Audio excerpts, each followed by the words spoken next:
Hər bir nağılın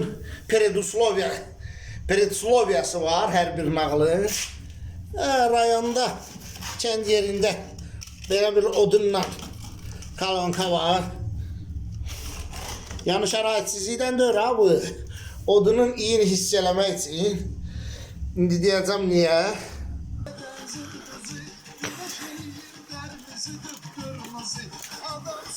Məndə 4-5 ildir. Nə tərsiz dostlar? Nə var, nə yox? Ağaç nə tərsiz idmançı? Nə var, nə yox? Məndə belə bir şey yaranıb ki, soyuqda suya girmək,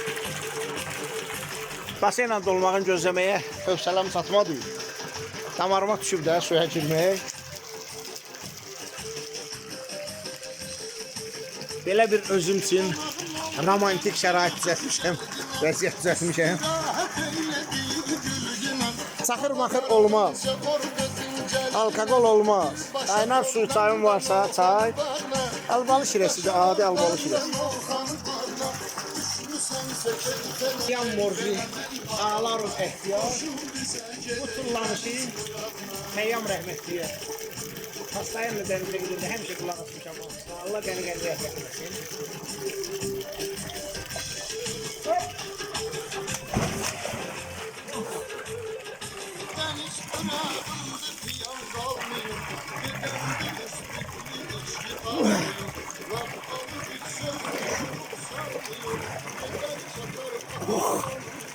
Aslında dolmağına hövsələm çatmadı.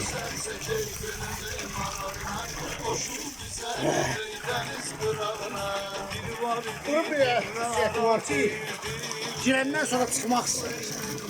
Həmişə saxlarda çəkirəm ki, bəs 3 dəqiqəyə çıx sudan 5 dəqiqəyə, o orqanizmin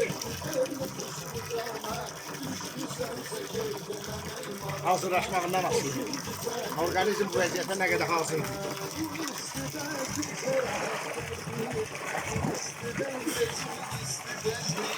Kim bu yayın istiler